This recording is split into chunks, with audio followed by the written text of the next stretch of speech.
الحمد لله نحمده ونستعينه ونستغفره ونؤمن به ونتوكل عليه ونعوذ بالله من شرور أنفسنا ومن سيئات أعمالنا من يهده الله فلا مضل له ومن يضلله فلا هادي له ونشهد أن لا إله إلا الله وحده لا شريك له ونشهد أن محمدًا عبده ورسوله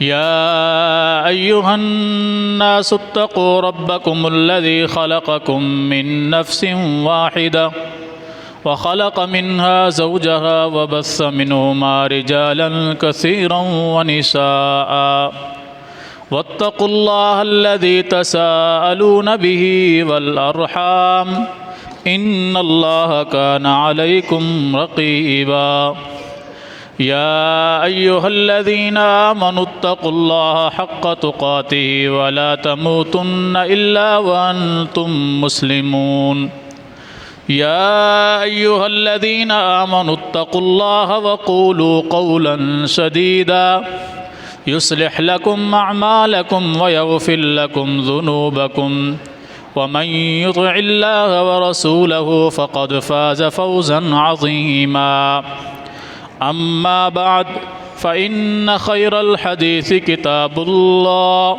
وخير الهدي هدي محمد صلى الله عليه وسلم وشر الأمور محدثاتها وكل محدثة بدعة وكل بدعة ضلالة وكل ضلالة في النار أعوذ بالله السميع العليم من الشيطان الرجيم بسم الله الرحمن الرحيم إنا أعطيناك الكوثر فصل لربك وانحر إن شانئك هو الأبتر اللهم صل على محمد وعلى آل محمد كما صليت على إبراهيم وعلى آل إبراهيم إنك حميد مجيد اللهم بارك على محمد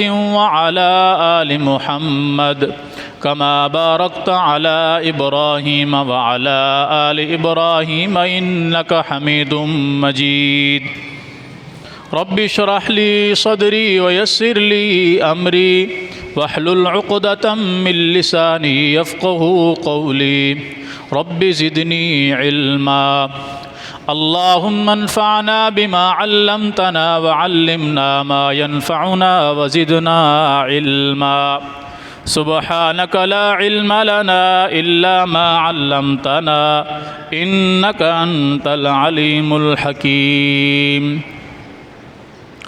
ہر قسم کی حمد و ثنا اللہ جل جلالہ کے لیے، بے شمار بے حد و حساب درود و سلام ہوں امام الانبیاء سید الانبیاء جناب محمد الرسول اللہ صلی اللہ علیہ وآلہ وصحبہ وسلم کی ذات گرامی پر۔ ماہ ذوالحجہ اپنے اختتام کی طرف رواں دواں ہے۔ اس کا پہلا عشرہ تقریباً مکمل ہونے والا ہے۔ آج اس کی 7 تاریخ ہو گئی ہے، 3 دن اس کے باقی ہیں، اور یہ بڑی عظمت اور بڑی شان والے دن گزر رہے ہیں، بڑے مقام و مرتبے والے دن گزر رہے ہیں۔ ان کی شان اور عظمت آپ اس بات سے لگا سکتے ہیں کہ نبی علیہ الصلوۃ والسلام نے فرمایا کہ ایام عشر سے بہتر کوئی دن نہیں ہے۔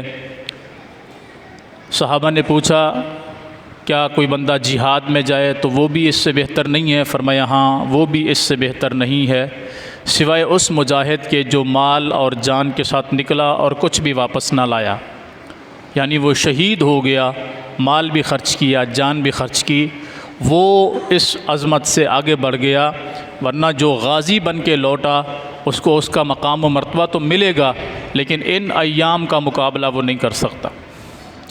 اور کتنی بدنصیبی ہے کہ ہم نے یہ 7 دن ایسے ہی گزار دیے، بغیر کسی محنت کے، بغیر کسی مشقت کے، بغیر کسی کوشش کے، بغیر اپنے لیے کوئی بہتری جمع کرنے، خیر جمع کرنے کے، ایسے ہی یہ 7 دن گزر گئے، باقی بھی گزر جانے ہیں۔ ان ایام کے اندر صحابہ اکرام رضوان اللہ علیہم اجمعین کی یہ عادت ہوتی تھی، معمول ہوتا تھا، جیسے وہ رسول اللہ صلی اللہ علیہ وسلم سے سن چکے تھے اس کی شان اور عظمت کے بارے میں، تو وہ ان ایام کو بڑے خوبصورت انداز میں گزارتے، تکبیرات، تحلیلات، تسبیحات، تحمیدات کے ذریعے اللہ کی حمد بیان کرنا، اللہ کی کبریائی بیان کرنا، اللہ کی ثنا بیان کرنا، اللہ کی تعریف اور اس کی بزرگی بیان کرنا، اور صدقات و خیرات، عبادات، نوافل کے ذریعے وہ ان ایام کو گزارتے تھے، اور خود رسول اللہ صلی اللہ علیہ وسلم کا طریقہ کار بھی یہی ہوتا تھا۔ حضرت ابو ہریرہ رضی اللہ تعالی عنہ اور اسی طرح سیدنا عبداللہ بن عمر رضی اللہ تعالی عنہما کی عادت مبارکہ تھی کہ وہ ان ایام میں بازاروں کی طرف نکل جاتے اور زور زور سے تکبیرات کہتے، لوگوں کو دکھانے کے لیے نہیں، بلکہ اس لیے کہ انہیں دیکھ کر باقی لوگ بھی تکبیرات کہیں، حتیٰ کہ بازار تکبیرات سے گونج اٹھتا تھا۔ لوگوں کو اللہ کی حمد و ثنا یاد کرانے کے لیے، یاد دہانی کرانے کے لیے، اور ان کو اس کی طرف راغب کرنے کے لیے وہ یہ کیا کرتے تھے۔ کیا ہم لوگ بھی عمل کرتے ہیں؟ نہیں، بس نماز کے بعد ہم سن لیتے ہیں کہ امام صاحب نے زور سے نماز کے بعد تکبیر پڑھی ہے، اللہ اکبر لا الہ الا اللہ واللہ اکبر وللہ الحمد، تو بس ہم بھی سن لیتے ہیں تو ہم بھی پڑھ لیتے۔ اس کے علاوہ پورا دن، پوری رات گزر جاتی ہے، ہمیں یہ ٹائم ہی نہیں ملتا، یاد ہی نہیں ہوتا کہ ہم یہ تکبیرات پڑھیں، حالانکہ آ رہے ہیں، جا رہے ہیں، فارغ بیٹھے ہوئے ہیں، تو کم از کم یہ تکبیرات اگر ہم پڑھتے رہیں تو فائدے کا کام ہے، نقصان کا تو نہیں ہے، کیا خیال؟ لیکن ہماری توجہ نہیں ہے، توجہ ہماری ساری اپنے کام کاج مصروفیات کے اندر ہے۔ کام کاج بھی کریں، مصروفیات بھی انسان کی ہوتی ہیں، زبان سے تو کوئی مصروفیت نہیں ہوتی نا، زبان تو فارغ ہوتی ہے، اگر وہ باقی باتیں کر سکتی ہے، باقی چیزوں کی طرف توجہ کر سکتے ہیں، ہم زبان کے ساتھ گفتگو کر سکتے ہیں، تو اللہ کے ذکر کی طرف بھی کر سکتے ہیں اگر ہم کرنا چاہیں تو۔ اللہ ہمیں سمجھ عطا فرمائے۔ ان 10 ذی الحجہ کے میں 10 دنوں میں 10واں دن جو ہے وہ قربانی کا دن ہے۔ قربانی ہم میں سے اکثر لوگ نہیں کرتے، یہ بات شاید آپ لوگوں کو عجیب لگے۔ اگر آپ پاکستان کے اندر ریشو نکالیں تو قربانی کرنے والوں کا ریشو بہت کم ہے، کرنے والوں کا، مسلمانوں کی تعداد کم و بیش 22 کروڑ کے قریب ہے، 24 کروڑ آپ کی ٹوٹل آبادی ہے، اس میں سے 10% بھی اگر آپ جو ہے وہ اقلیتوں کو نکالیں تو مسلمانوں کی تعداد کم از کم 22.5 کروڑ 23 کروڑ بنتی ہے۔ اس 22 کروڑ کی آبادی کے اندر بھی مسلمانوں کی جو قربانی کرنے والوں کی تعداد ہے وہ آپ کو 4 کروڑ بھی شاید نہ ملے، سروے کر کے دیکھ لیں۔ ہر دوسرا بندہ بہانہ ڈھونڈ رہا ہوتا ہے کہ وہ مولوی صاحب میرے اوپر قرضہ ہے تو کیا میری قربانی ہو جائے گی، بہانہ ڈھونڈ رہا ہوتا ہے۔ وہ مولوی صاحب میں صاحب نصاب نہیں ہوں تو کیا میرے اوپر قربانی ہوگی، بہانہ ڈھونڈ رہے ہیں۔ ہم نے کبھی زندگی میں یہ مسئلہ کسی مولوی سے نہیں پوچھا کہ مولوی صاحب میرے اوپر قرض ہے، کیا میں جو ہے یہ مزید قرضہ لے کے اپنا کاروبار کر سکتا ہوں؟ کبھی پوچھا کسی نے؟ مولوی صاحب میرے اوپر قرض ہے، میں نے اپنی شادی کرنی ہے، کیا میں مزید قرضہ لے کے شادی کر سکتا ہوں؟ شادی کرنا بھی دین کا کام ہے کہ نہیں؟ سنت ہے کہ نہیں؟ حلال ہے کہ نہیں؟ اس سے خاندان بنے گا، اولاد آئے گی، اللہ کنبے قبیلے کو بڑھائے گا، 2 خاندانوں کو جوڑے گا، یہ عبادت کا کام ہے کہ نہیں؟ کیا کبھی ہم نے اس کے لیے مسئلہ پوچھا ہے کہ میرے اوپر بہت زیادہ قرضہ ہے اور میں نے شادی بھی کرنی ہے، تو کیا خیال ہے میں ابھی شادی کر سکتا ہوں یا پہلے قرضہ اتاروں؟ ہم مزید قرضہ لے کے اپنی شادی کو 4 چاند لگانے کے لیے پھر وہ کام بھی کر جاتے ہیں کہ الامان الحفیظ۔ اسی طرح ہم نے کوئی بھی کام کرنا ہوتا ہے، گاڑی خریدنی ہے، مکان خریدنا ہے، پلاٹ خریدنا ہے، کوئی کاروبار شروع کرنا ہے، کوئی لین دین کرنا ہے، ہم نے کبھی کسی عالم سے مسئلہ نہیں پوچھا کہ جی میں صاحب زکوٰۃ نہیں ہوں، صاحب نصاب نہیں ہوں، کیا خیال ہے میں یہ کام کر سکتا ہوں؟ نہیں، ہم ادھار لے کے ادھر سے لے کے اپنی وہ ضرورت وہ کام پورا کرتے ہیں، لیکن جیسے ہی قربانی کا موقع آتا ہے ہم مسئلے پوچھ رہے ہوتے ہیں، کہیں سے ہمیں راستہ مل جائے قربانی سے بچنے کا۔ اللہ اکبر کبیر، اس سے بڑی بد نصیبی کیا ہو سکتی ہے کہ جس کو رسول اللہ صلی اللہ علیہ وسلم نے فرمایا کہ یہ قربانی میرے بابا ابراہیم علیہ السلام کی سنت ہے، یہ میرے بابا ابراہیم علیہ السلام کی سنت ہے، اور اللہ اپنے پیغمبر سے کہہ رہا ہے کہ اے پیغمبر آپ اللہ کے لیے نماز بھی پڑھیے اور قربانی بھی کیجیے، اللہ حکم دے رہا ہے۔ ابراہیم علیہ السلام کی طرف سے تو سنت ہوگی، لیکن اللہ کی طرف سے یہ حکم بھی ہے مسلمان کے لیے۔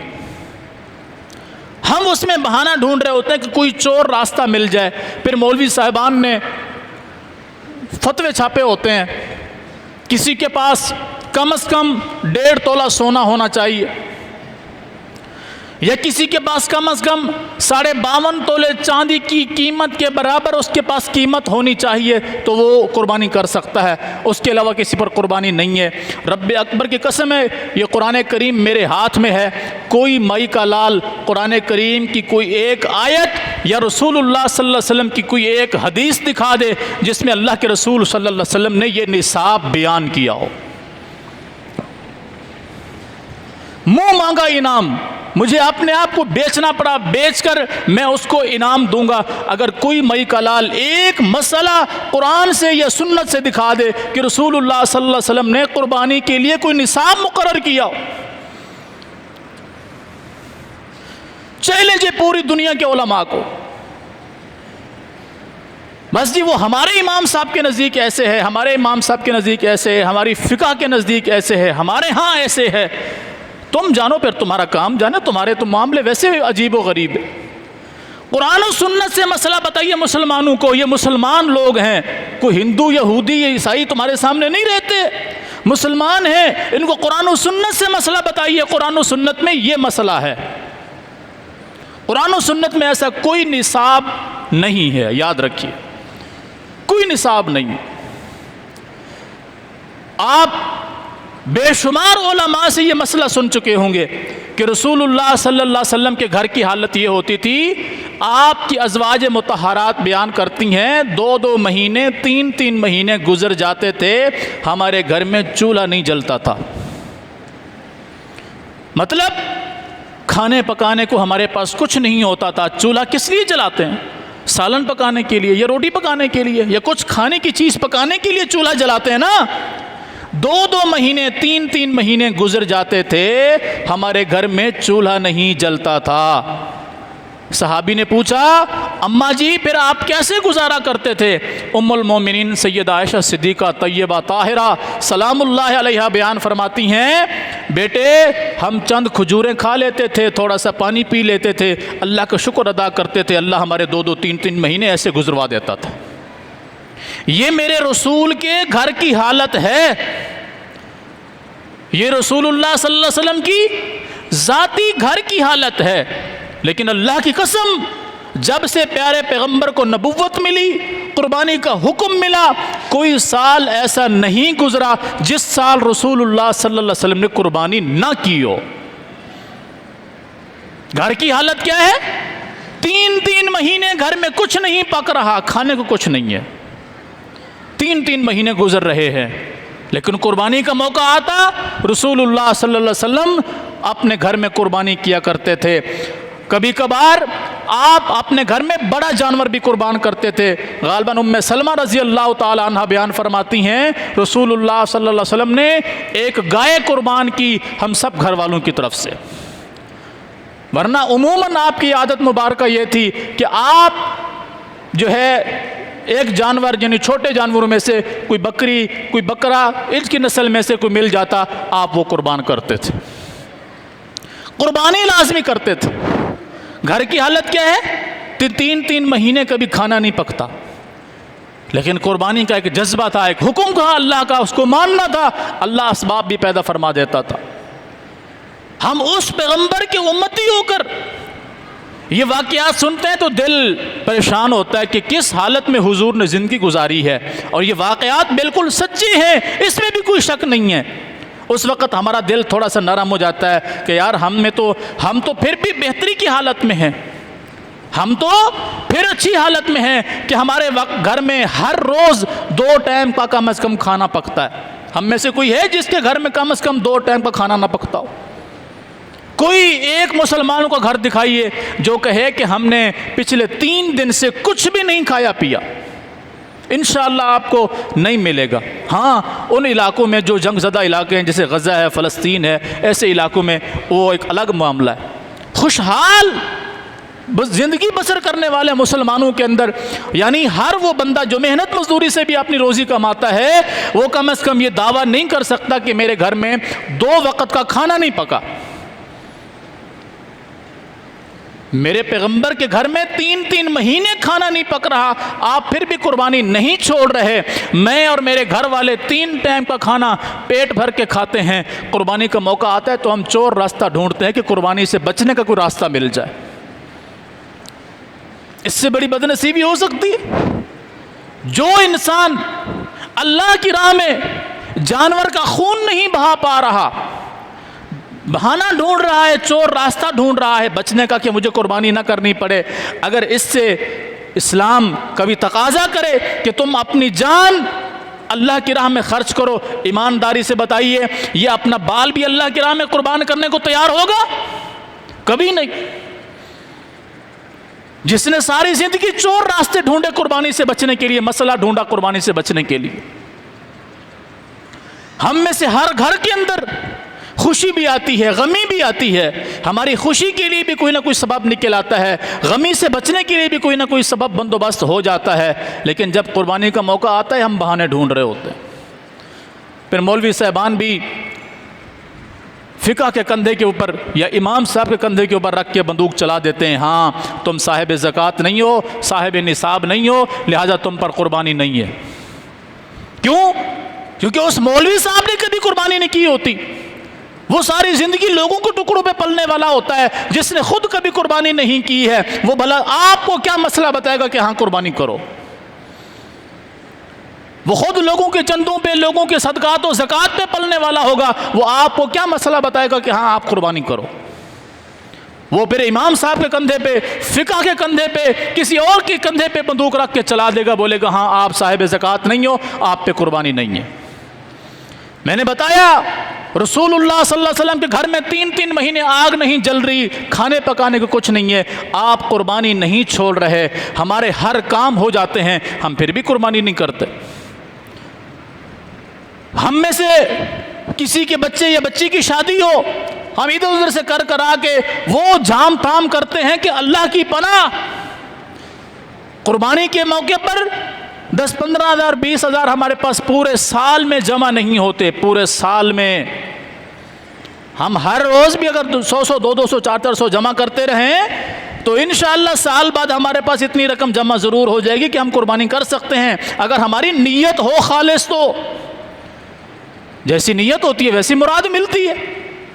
نیت ہر سال چور راستے کے ذریعے بچ جانے کی ہوتی ہے، اللہ کبھی ہمارے حالات بہتر کرتا ہی نہیں ہے کہ ہم قربانی کر سکیں۔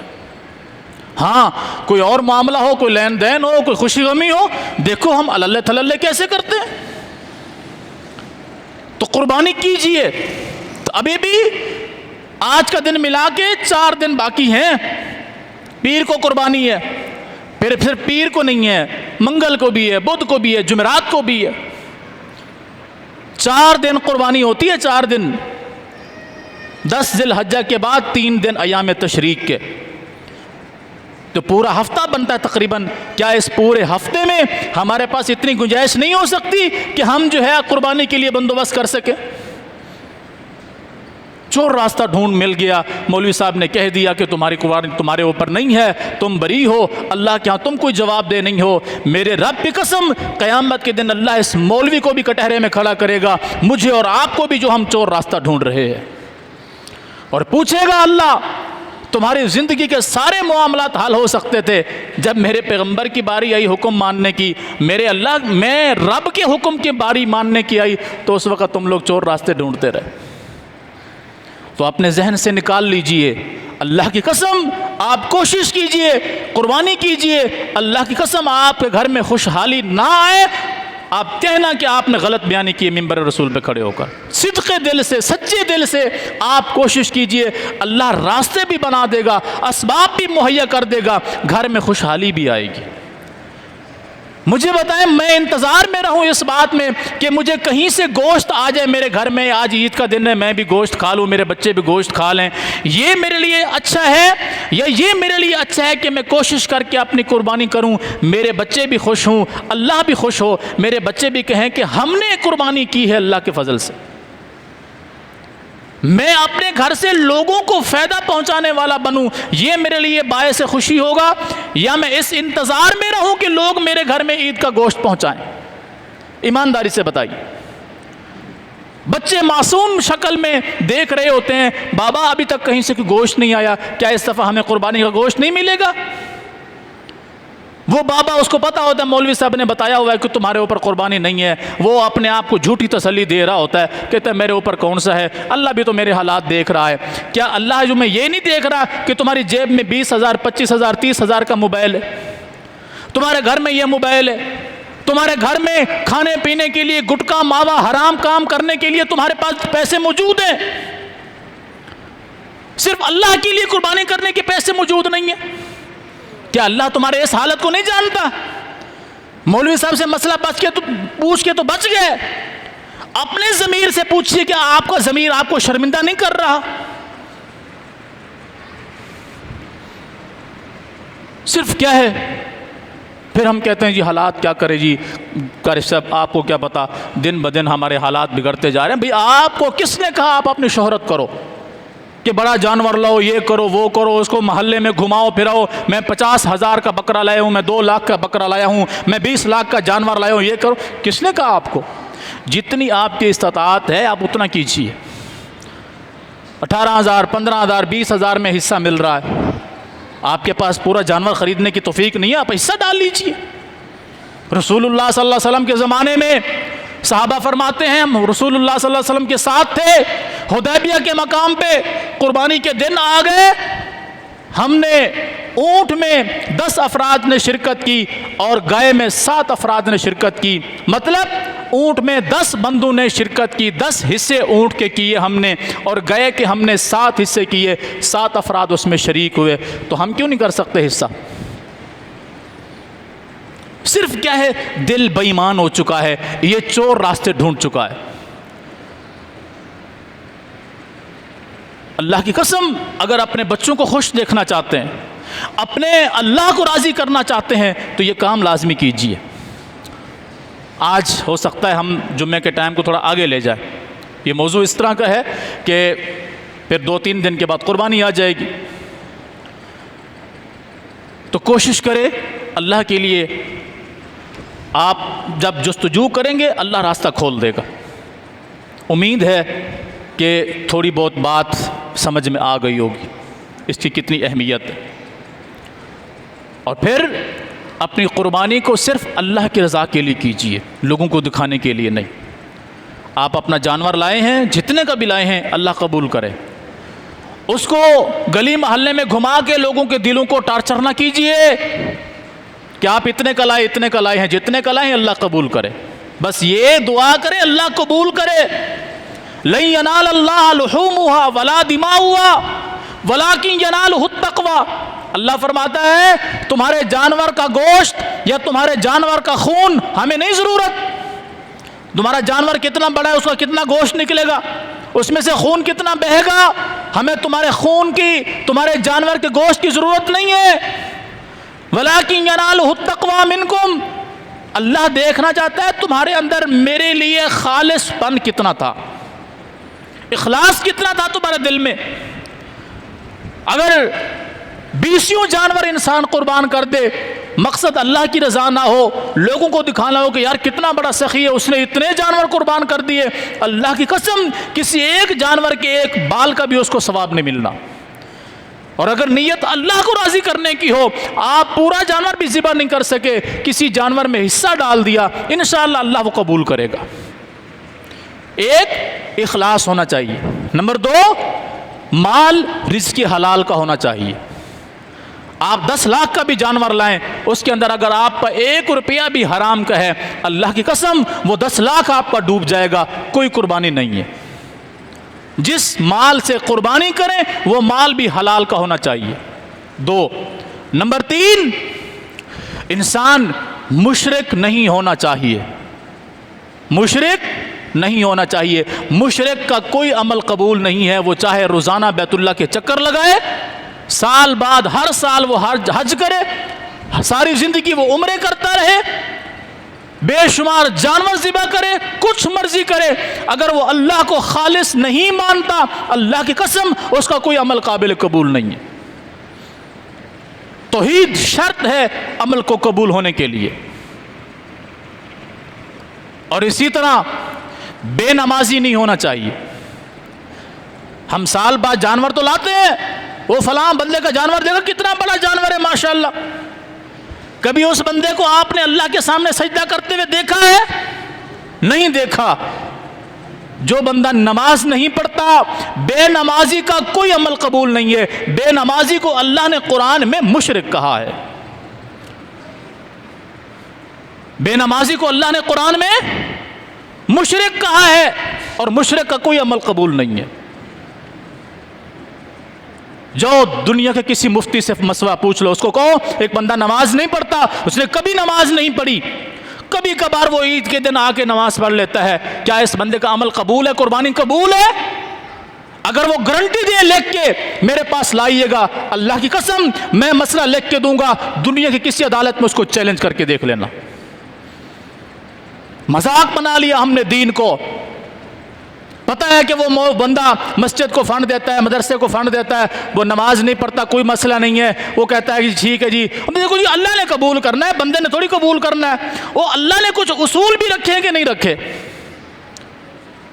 ہم 2 مرلے کی مسجد بنا کے اس میں اصول بنا دیتے ہیں، یہاں فلاں کا آنا منع ہے، یہاں اجازت کے بغیر یہ کام کرنا منع ہے، اجازت کے بغیر یہ کام کرنا منع ہے۔ ہماری 2 مرلے کی مسجد میں ہمارے 20 قانون ہوتے ہیں۔ اللہ کے دین پہ عمل کرنے کے لیے اللہ نے کوئی اصول و ضابطہ نہیں بنایا۔ اگر بے نماز بھی جنت میں جا رہا ہے، نماز پڑھنے والا بھی جنت میں جا رہا ہے، مشرک بھی جنت میں جا رہا ہے، موحد بھی جنت میں جا رہا ہے، تو یہ اللہ کے دین کا مذاق نہیں ہے؟ زانی بھی جنت میں جائے، متقی پرہیزگار بھی جنت میں جائے، کافر بھی جنت میں جائے، مسلمان بھی جنت میں جائے، یہ اسلام کا مذاق ہے کہ نہیں؟ مذاق ہے یہ اسلام کا۔ تو اسلام نے کچھ اصول و ضوابط رکھے ہیں، کچھ پابندیاں رکھی ہیں۔ صرف یہ نہیں کہا کہ تم نے لا الہ الا اللہ پڑھ لیا ہے، اب تم جو مرضی کرتے رہو، تم پکے جنتی ہو۔ یہ میرے نفس کا دھوکہ ہے جس کے اندر میں آیا ہوا ہوں۔ اسلام کا حکم یہ ہے کہ اللہ کے اور اس کے رسول کا کلمہ پڑھ لیا ہے، اب اس کے مطابق زندگی گزارو، یہ اسلام کا قانون ہے۔ مسلم کا معنی کیا ہوتا ہے؟ مسلم کا معنی کیا ہوتا ہے؟ ایسا اونٹ جس کے ناک میں آپ نکیل ڈال دیں، اس کو چھوٹا سا بچہ بھی لے کے جدھر مرضی چلا جائے، وہ اونٹ جانے سے انکار نہ کرے، اس کو مسلم کہتے ہیں۔ اور مسلمان اپنے آپ کو مسلم کہتا ہے، اس کے ناک میں اللہ اور اس کے رسول کی ڈالی ہوئی نکیل ہے، لیکن یہ اپنی مرضی کر رہا ہے، یہ مسلم نہیں ہے، منافق ہے۔ مسلم ہوتا اسے اللہ کا حکم ماننا پڑتا، اس کے رسول کا حکم ماننا پڑتا۔ یہ مسلمان ہو کر اپنی مرضی کی زندگی گزار رہا ہے، یہ مسلمان نہیں ہے، یہ اپنی مرضی کا مسلمان ہے۔ تو قربانی کرنے کے لیے نماز کا پڑھنا بھی شرط ہے۔ کیوں؟ قربانی کے موقع پر ہم ایک دعا پڑھتے ہیں، میں کئی مرتبہ یہ دعا بتا چکا ہوں۔ ہم کہتے ہیں نا، قل ان صلاتی و نسکی و محیای و مماتی للہ رب العالمین، کہہ دیجئے میری نماز بھی اللہ کے لیے۔ سب سے پہلے کیا ہے؟ میری نمازیں بھی اللہ کے لیے۔ ان صلاتی، میری نمازیں اللہ کے لیے، کون سی پڑھی؟ کب پڑھی؟ یہ جمعے والے دن آ کر ہم نے 7 دن کے بعد جمعے کی نماز ادا کرنی ہوتی ہے، پھر سارا ہفتہ چھٹی، اس کو نمازیں کہتے ہیں آپ؟ نہیں۔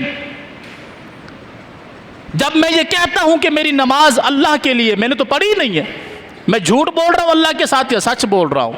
کیا وہ مجھے نہیں جانتا؟ قل، کہہ دیجئے، ان صلاتی، بے شک میری نمازیں، ونسکی، میری قربانیاں، قربانی بھی میں نہیں کرتا ہوں۔ مسئلہ پوچھ لیتا ہوں، میں تو صاحب زکوٰۃ ہوں، مجھ پر تو قرض ہے، میرے اوپر تو یہ بیماری ہے، میرے اوپر تو وہ پریشانی ہے، پھر ہم کہتے ہیں اللہ ہم پر رحم نہیں کرتا، اسلام میں ہوتے ہوئے ہمارے لیے کوئی خوشحالی نہیں ہے، کوئی امن نہیں ہے۔ کیسے آ سکتا ہے؟ ہم نے اللہ اور اس کے رسول کی بات کو کتنا مانا ہے؟ کہہ دیجئے میری نمازیں اللہ کے لیے، میری قربانیاں اللہ کے لیے، میری زندگی اللہ کے لیے، میرا مرنا اللہ کے لیے۔ کیا ہم نے زندگی کا کوئی ایک کام بھی اللہ کے حکم کے مطابق کیا؟ ہماری خوشی کے اپنے طریقے ہیں، ہماری غمی کے اپنے طریقے ہیں، زندگی گزارنے کے اپنے طریقے ہیں، شادی بیاہ کے اپنے طریقے ہیں، مال و تجارت کے اپنے طریقے ہیں، میت اور مر جانے کے بعد کے معاملات کے اپنے طریقے ہیں۔ ہم نے اللہ اور اس کے رسول کی بات کو تو مانا ہی نہیں ہے۔ جھوٹ نہیں بول رہے ہم لوگ کہ وَمَحْيَايَ، میری زندگی للہ، اس اللہ کے لیے ہے۔ کیوں اللہ کے لیے ہے؟ کون سا اللہ کے حکم کے مطابق کام کیا ہے؟ کوئی ایک کام میں آپ بتا سکتے ہیں کہ میرا یہ کام صرف اللہ اور اس کے رسول کے حکم کے مطابق تھا؟ زندگی میری اپنی مرضی کے مطابق ہے، خوشی میری مرضی کے مطابق، غمی میری مرضی کے مطابق، تجارت میری مرضی کے مطابق، اٹھنا بیٹھنا چلنا پھرنا دن رات میری مرضی کے مطابق، اور کہہ رہا ہوں کہ اللہ کے لیے۔ تو میرے بھائیوں، یہ چیزیں ذہن میں رکھو۔ قربانی کے لیے اخلاص ضروری ہے، قربانی کے لیے توحید ہونا ضروری ہے، رزق حلال ہونا ضروری ہے، نماز کا پابند ہونا کیا ہے؟ ضروری ہے۔ اگر بے نمازی ہے، پوری دنیا کے جانور لا کے ذبح کر دے، کسی ایک جانور کے بال کا بھی اس کو ثواب نہیں ملنے والا۔ ہم نے اسلام کو مذاق سمجھا ہوا ہے کہ ہم جو مرضی کرتے رہیں، اللہ نے قبول کرنا ہے۔ اللہ نے اگر ایسا ہی کرنا ہوتا، اگر اللہ نے ایسا ہی کرنا ہوتا، پھر رسول اللہ صلی اللہ علیہ وسلم پھول جیسے چہرے پر پتھر نہ کھاتے۔ ہم کہتے ہیں یار وہ بھی کر رہا ہے ٹھیک ہے، آپ بھی جو کر رہے ہیں ٹھیک ہے، جو کچھ کر رہا ہے ٹھیک ہے، پتہ نہیں اللہ کو کون سا سجدہ قبول ہے۔ مولوی صاحب آپ جان بوجھ کے ایسے بکھیڑے کھڑے کر دیتے ہیں، اللہ کے سامنے ہی جھکنا ہے، اللہ کے لیے کوئی نہ کوئی کام کرنا ہے، اللہ پتہ نہیں کس حالت میں قبول کر لے، جس طرح جو کر رہا ہے ٹھیک ہے۔ اللہ کی قسم یہ سب سے بڑا جھوٹ ہے۔ اگر یہ ہوتا معاملہ تو پھر رسول اللہ صلی اللہ علیہ وسلم کو طائف کی گلیوں میں لوگ پتھر نہ مارتے۔ پتھر کیوں مارے؟ حضور نے فرمایا ایسے کرو جیسے میں کہتا ہوں، اور یہ بات لوگوں کو ہضم نہ ہوئی۔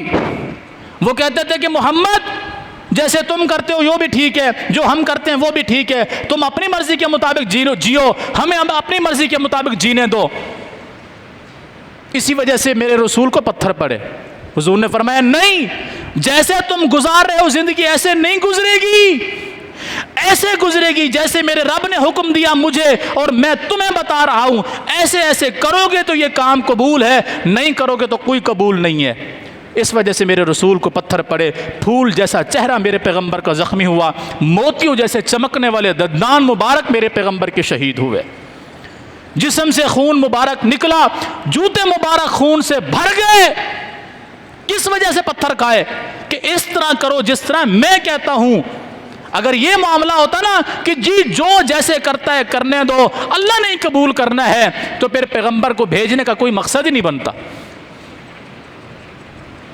اگر پیغمبر کو بھیجنے کا کوئی مقصد ہے تو پھر یہ مقصد ہے کہ جیسے اللہ کہے، جیسے اس کے رسول کہیں ویسے کرو، جہاں سے روک دیں رک جاؤ۔ اس کا نام اسلام ہے، اس کا نام زندگی ہے۔ تو لہٰذا ہر عمل اللہ اور اس کے رسول کے حکم کے مطابق ہونا چاہیے، اپنی مرضی کے مطابق نہیں ہونا چاہیے۔ پھر جو احباب قربانی کر رہے ہیں اللہ سب کی قربانی قبول کرے، اور اللہ کرے میرے سمیت سب کا مال حلال مال ہو۔ کچھ قربانی کے حوالے سے سن لیں۔ جانور جو آپ لائے ہیں اس کی نمود و نمائش نہ کریں، نمبر 1۔ نمبر 2، اس جانور کے ساتھ ظلم زیادتی نہ کریں۔ ہم دیکھتے ہیں گلی محلے میں جانور بھاگ جاتا ہے، پورا محلہ اس کے پیچھے ہوتا ہے۔ یہ کھلونا نہیں ہے میرے بھائیوں، جانور ہے۔ ہم میں اگر تھوڑا بہت شعور ہے نا تو اللہ نے کچھ اس میں بھی رکھا ہے کہ نہیں رکھا ہے؟ وہ ڈرتا ہے، وہ بھاگتا ہے کہ شاید لوگ مجھے مارنا چاہتے ہیں، پورا محلہ اس کے پیچھے بھاگ رہا ہوتا ہے، پھر وہ نقصان کرتا ہے۔ صاف ظاہر ہے جب اس کو کچھ بھی نظر نہیں آئے گا اس کے سامنے پھر جو آئے گا وہ نقصان کرے گا۔ جانور کے ساتھ زیادتی نہ کریں۔ اور جانور کو ذبح کرنے کے لیے چھری بالکل تیز ہونی چاہیے، کند چھری سے جانور کو ذبح نہ کرنا۔ رسول اللہ صلی اللہ علیہ وسلم نے فرمایا، دیکھا ایک بندے کو اس کی چھری بالکل کند ہے، وہ ذبح کرنے کی کوشش کر رہا ہے، آپ نے فرمایا تم اس کو 2 مرتبہ ذبح کرو گے، یعنی تڑپا تڑپا کے تم اس کو عذاب دینا چاہتے ہو؟ تیز دھار چھری سے جانور کو ذبح کرنا ہے۔ جانور کو رخ قبلے کی طرف کریں اور اس کے پلو پہ اپنا پاؤں رکھیں اور بسم اللہ اللہ اکبر پڑھتے ہوئے اس کو ذبح کریں، اور اس سے پہلے یہ دعا پڑھیں، ان صلاتی و نسکی و محیای و مماتی للہ رب العالمین۔ اور میں پہلے بتا چکا ہوں اس کا ترجمہ کہ میری نمازیں، میری قربانیاں، میری زندگی، میری موت اللہ کے لیے ہے، اور وہ کام ہم کرتے بھی ہوں، ورنہ اللہ کے سامنے ہم کہہ تو رہے ہیں جبکہ اللہ ہمیں جانتا بھی ہے کہ یہ نماز بھی نہیں پڑھتا، یہ قربانیاں بھی نہیں کرتا، یہ میرے مطابق زندگی بھی نہیں گزارتا، میرے مطابق اس کا مرنا بھی نہیں ہوگا۔ پھر انی وجہت وجہی للذی فطر السماوات والارض حنیفا وما انا من المشرکین، یہ دعا پڑھیے۔ اور پھر قربانی اگر آپ کی طرف سے ہے تو آپ کہہ دیجئے اللہم تقبل منی، اے اللہ یہ میری طرف سے قبول فرما۔ اور اگر وہ سب گھر والوں کی طرف سے ہے تو اللہم تقبل منی ومن اہلی، اے اللہ یہ میری طرف سے اور میرے گھر والوں کی طرف سے قبول فرما۔ اگر یہ آپ کو عربی میں نہ آئے تو آپ اتنا کہہ سکتے ہیں اللہ یہ میری طرف سے اور میرے گھر والوں کی طرف سے قبول فرما، اپنی زبان میں تو کہہ سکتے ہیں نا، کیونکہ قرآن ہم نے پڑھنا نہیں ہوتا، حدیث ہم نے پڑھنی نہیں ہوتی، تو یہ 2-4 جملے ہم کون سا بھلا یاد کریں گے؟ مصیبت پڑ جاتی ہے نا دین کو سیکھنے کے لیے۔ اپنی زبان میں کہہ دیجئے اللہ یہ میری طرف سے اور میرے گھر والوں کی طرف سے قبول فرما۔ پھر وہ گوشت سارا خود بھی کھا سکتے ہیں، منع نہیں ہے۔ شروع اسلام میں یہ حکم تھا، جب لوگوں کے حالات بہت تنگ تھے تو یہ حکم تھا کہ 3 دن سے زیادہ آپ اپنے پاس گوشت نہیں رکھ سکتے، سارا تقسیم کر دیں، 3 دن تک صرف اپنے پاس رکھیں۔ جب حالات بہتر ہو گئے، ہر بندہ قربانی کرنے لگ گیا، پھر آپ کا حکم عام ہو گیا قرآن کے اندر، کلوا منہا واطعموا البائس الفقیر، خود بھی کھاؤ، غریب غربا کو بھی کھلاؤ، آپ جتنا چاہو رکھو، جتنا چاہو خرچ کرو۔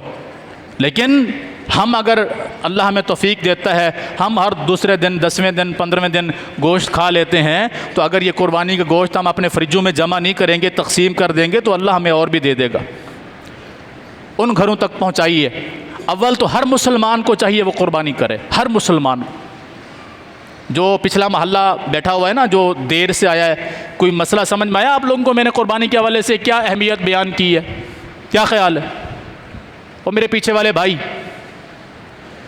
میں نے شروع میں یہ مسئلہ بیان کیا ہے کہ رسول اللہ صلی اللہ علیہ وسلم کے گھر میں 3 مہینے تک چولہا نہیں جلتا تھا، آپ کے گھر میں کچھ کھانے پکانے کو نہیں ہوتا تھا، گھر کی حالت یہ تھی، لیکن آپ ہر سال قربانی کرتے تھے، آپ ہر سال قربانی کرتے تھے۔ ہماری حالت ایسی تو نہیں ہے کہ ہمارے گھر میں 2-3 دن چولہا نہیں جلتا ہو، حضور کے گھر میں 2 مہینے چولہا نہیں جل رہا، آپ پھر بھی قربانی نہیں چھوڑ رہے۔ ہم ہر روز 3 ٹائم کا بھی کھانا کھاتے ہیں، ہم پھر بھی قربانی نہیں کرتے۔ کیا خیال ہے قیامت کے دن ہم اپنے پیغمبر کو کس چہرے سے اپنے پیغمبر کا سامنا کریں گے کہ حضور آپ کے گھر کی حالت تو یہ تھی کہ 3 مہینے آپ کے گھر میں چولہا نہیں جلا، آپ نے پھر بھی قربانی نہیں چھوڑی۔ حضور ہم نے تو 3 ٹائم کا کھانا پیٹ بھر کے کھایا ہے، ہم نے پھر بھی قربانی نہیں کی۔ آپ نے چھوڑی نہیں، ہم نے کی نہیں، یہ فرق ہے آپ میں اور ہم میں۔ کیا خیال ہے؟ یہ چہرہ لے کر پیغمبر کے سامنے جائیں گے؟ ایک مرتبہ سیدہ عائشہ رضی اللہ تعالی عنہ مسلمانوں کی خوشحالی کو دیکھ کر نہ رونے لگی۔ جب مسلمانوں کے حالات بہت خوشحال ہو گئے جنگیں بے شمار ہوئیں، کفار سے بہت زیادہ مال غنیمت جمع ہوا، لوگوں کی خوشحالی بڑھ گئی۔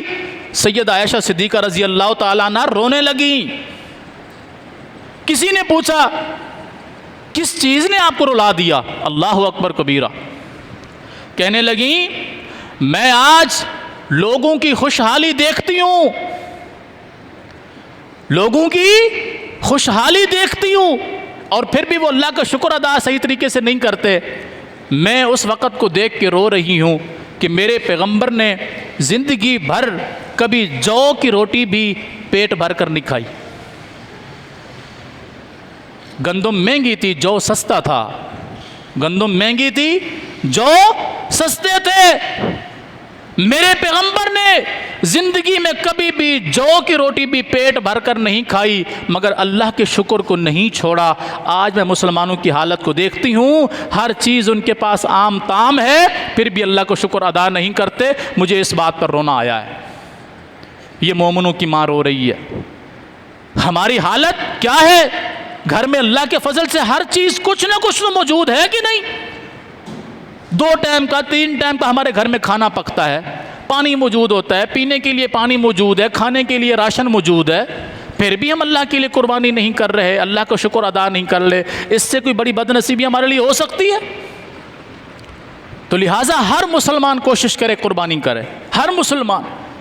یہ مولویوں کے جتنے مسئلے ہیں کہ تمہارے اوپر زکوٰۃ نہیں ہے، تمہارے اوپر تم صاحب زکوٰۃ نہیں ہو، تمہارے پاس سونا نہیں ہے، چاندی نہیں ہے، تمہارے اوپر کوئی قربانی نہیں ہے، میرے رب کی قسم قرآن و سنت میں کوئی ایک بھی مسئلہ ایسا نہیں ہے۔ میں بتا چکا ہوں میرے پیغمبر کے گھر میں 3 مہینے کھانا نہیں پک رہا، پھر بھی پیغمبر قربانی نہیں چھوڑ رہے۔ تو اگر یہ زکوٰۃ اور یہ نصاب والا مسئلہ ہوتا تو میرے پیغمبر پہ تو زندگی میں کبھی زکوٰۃ کا معاملہ ہی نہیں آیا۔ کبھی پیغمبر کے گھر میں اتنا مال جمع ہی نہیں ہوا کہ سال بھر وہ مال پڑا رہے اور آپ اس میں سے زکوٰۃ دیں۔ جو آیا فوراً خرچ کیا، جو آیا فوراً خرچ کیا، کبھی اپنے پاس مال کو جمع ہی نہیں کیا کہ میں زکوٰۃ اس میں سے ادا کروں۔ تو صاحب نصاب والی تو بات ہی نہیں رہتی۔ رسول اللہ صلی اللہ علیہ وسلم کے پاس مال تجارت آیا، فجر کی نماز پڑھ کے آپ نے اس مال کو تقسیم کرنا شروع کیا۔ اللہ اکبر کبیرہ۔ فجر کی نماز کے لیے آئے، نماز پڑھائی، مال تجارت آیا ہوا تھا، مال غنیمت آیا ہوا تھا، اس کو تقسیم کرنا شروع کر دیا، حتیٰ کہ ظہر کی نماز کا ٹائم ہو گیا۔ ظہر کی نماز پڑھائی، پھر مال تقسیم کرنا شروع کر دیا۔ عصر کا وقت ہو گیا، عصر کی نماز پڑھائی، پھر مال تقسیم کرنا شروع کر دیا، حتیٰ کہ شام ہونے والی ہو گئی۔ پیغمبر نے صبح کا ناشتہ بھی نہیں کیا۔ پیغمبر کے کلمہ پڑھنے والوں، صبح کا ناشتہ پیغمبر نے نہیں کیا، دوپہر کا کھانا پیغمبر نے نہیں کیا۔ شام ہو گئی ہے، مال اللہ کی راہ میں خرچ کرتے کرتے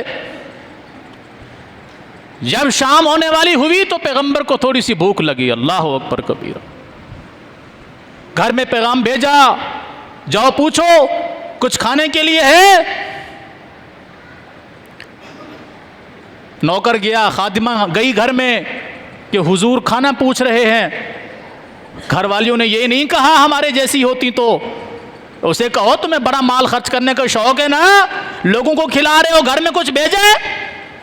نہیں۔ اللہ اکبر۔ کہا حضور کھانا پوچھ رہے ہیں، کھانے کے لیے ہے کچھ؟ انہوں نے کہا حضور ہمارے گھر میں تو کچھ بھی نہیں ہے، ہمارے گھر میں کچھ بھی نہیں ہے۔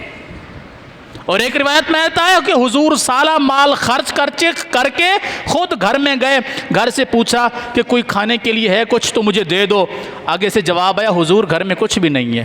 تو آپ نے فرمایا مجھے پہلے بتا دیتی تو میں کچھ نہ کچھ گھر میں بھجوا دیتا۔ چلو ٹھیک ہے کوئی بات نہیں ہے، میں پھر روزہ ہی رکھ لیتا ہوں۔ صبح سے پیغمبر نے کچھ نہیں کھایا، نہ ناشتہ کیا، نہ کوئی پانی پیا، نہ کوئی کھانا کھایا، نہ کوئی دودھ پیا، کچھ بھی نہیں کیا۔ جتنا مال تھا اللہ کی راہ میں خرچ کر دیا۔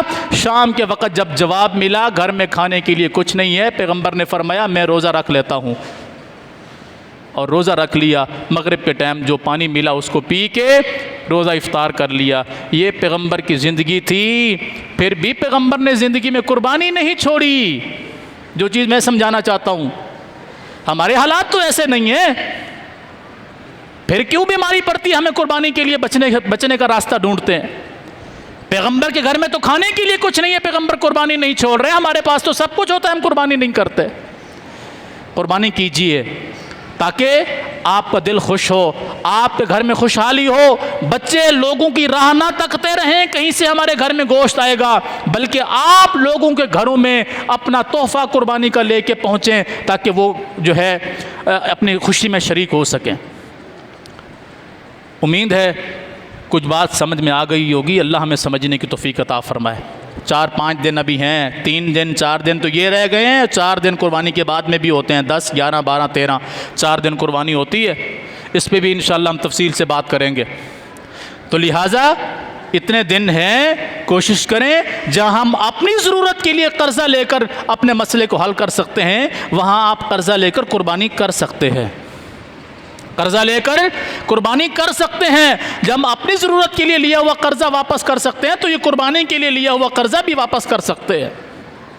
اور پھر عہد کیجئے اپنے رب کے ساتھ، عہد کیجئے کہ جیسے قربانی ختم ہوتی ہے اس کے بعد آپ ایک ترتیب بنا لیں، گلک لے لیں، اس کے اندر اپنے جو ہے وہ 100 50 ہر روز جتنی بھی توفیق ہو 150 ڈالتے جائیں۔ اللہ کی قسم جب قربانی کا موقع آئے گا آپ کے پاس اتنے پیسے جمع ہو چکے ہوں گے کہ آپ بذات خود اپنے لیے جانور خرید سکتے ہیں۔ کر کے تو دیکھیے، یہ ہمارا پورا دودھ گوٹ گٹکا ماوا پان کھاتا ہے، یہ سب حرام ہے، یہ حرام کھانے کے لیے ہمارے پاس پیسے آ سکتے ہیں، تو قربانی تو حلال ہے، اللہ کا حکم ہے، اس کو کرنے کے لیے ہمارے پاس ہمت نہیں ہے ہمت، صرف دل مر چکا ہے، غیرت مر چکی ہے، حیا اور شرم ہمارے دل سے ختم ہو چکا ہے، اس لیے ہمارے پاس گنجائش نہیں ہوتی، اللہ پھر ہمیں توفیق دیتا بھی نہیں ہے۔ اگر باقی ہمارے کام پورے کرنے کے لیے ہمارے پاس اخراجات پورے ہو سکتے ہیں، پیسے آ سکتے ہیں، تو قربانی کے لیے بھی آ سکتے ہیں، کبھی کر کے تو دیکھیں، اللہ توفیق دے، اللہ سمجھ عطا فرمائے۔ تو لہٰذا جو بھی آپ کام کریں اللہ کی رضا کی خاطر ہو، اس میں اخلاص ہو، رزق حلال ہو، اور اللہ کو جو ہے راضی کرنا مقصود ہو، لوگوں کو دکھانا مقصود نہ ہو۔ اس جانور کو اللہ کے نام پر ذبح کیجئے، اللہ کا حکم مانتے ہوئے سنت کے مطابق عمل کیجئے، اللہ انشاءاللہ قبول فرمائے گا۔ وہ جانور چھوٹا ہو یا بڑا، چاہے وہ اپنا ذاتی ہو یا حصہ ہو، اللہ قبول کرنے والا ہے، بشرطے کہ ہو اللہ کے لیے۔ اللہ تعالیٰ عمل کرنے کی توفیق عطا فرمائے۔ اقول قولی ھذا واستغفر اللہ لی ولکم ولسائر المسلمین۔